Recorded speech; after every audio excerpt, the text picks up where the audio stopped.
Nah, ini kalau dianalogikan dalam kehidupan ya. Jadi segala sesuatu, momen inersia itu ibarat jati diri teman-teman ya.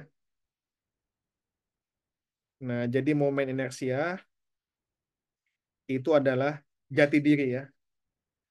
Nah, kekayaan ya, pertemanan, status sosial ya, itu ibarat masa ya, jari-jari panjang ya.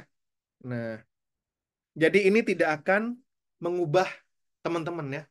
Jadi kalau misalkan dilombakan ya, dua kehidupan ya, nah jati dirinya sama ya, tapi beda kekayaan, pertemanan, status sosial. Nah, ini bisa jadi finishnya barengan juga, nggak ada bedanya. Kecuali teman-teman beda jati dirinya tadi ya, beda momen inersianya ya. Dan bisa jadi jati dirinya yang beda meskipun dia mungkin masih kurang ya, pertemanannya dikit, statusnya masih rendah, itu bisa lebih sukses ya. Nah, kalau jati dirinya lebih baik ya momen inersianya tadi ya. Nah, misalnya tadi yang pejal meskipun kecil ya, nah yang pejal kecil dilombakan dengan yang holo ya, yang kopong tapi besar. Nah, itu tetap akan menang yang pejal, teman-teman ya. Nah, ketika itu dilombakan, maka pentingnya teman-teman ya untuk menemukan ya identitas jati diri teman-teman dan mengupgrade ya nilai-nilai di diri teman-teman ya. Karena kalau yang ini ya, itu hanyalah sementara semua ya. Nah, nggak ada pengaruhnya dalam kebahagiaan lah, kebahagiaan hidup ya. Nah, itulah kenapa banyak kita menjumpai ya yang sudah kaya itu ya belum tentu bahagia ya. Atau yang temannya banyak, nah itu belum tentu bahagia ya. Nah, kebahagiaan itu siapa yang tiba duluan ini ya. Nah, jadi kalau dicocok logikan ya dengan kehidupan itu kira-kira seperti ini ya. Oke. Nah, kemudian setelah tadi kita membahas apa namanya torsi dan juga kaitannya dengan gerak menggelinding ya.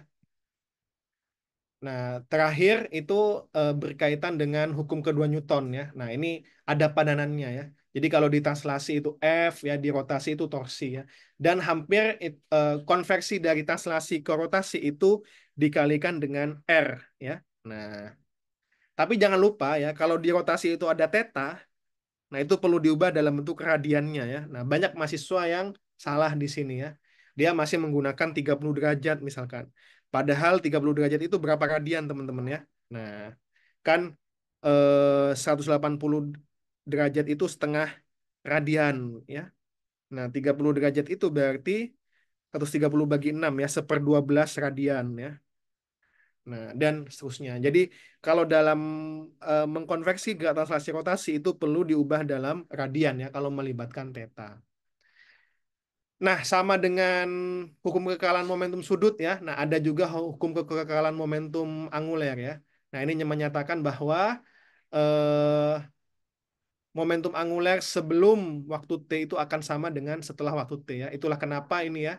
Nah, ini inersianya besar, kemudian rotasinya kecil ya. Nah, ini sebaliknya. Inersianya kecil, rotasinya besar ya. Karena akan saling kekal begitu, teman-teman ya. Nah, itulah kenapa apa penari balet ya, kalau dia ingin berputar dengan cepat, dia harus menelungkupkan tangannya ya. Nah, karena dia bisa menghasilkan kecepatan anguler yang besar ya dibanding kalau dia ingin pelan ya, dia perlu melebarkan tangannya ya. Nah, itu adalah contoh dari hukum kekekalan momentum angular. Oke, itu materi kita pada pertemuan 7 ini.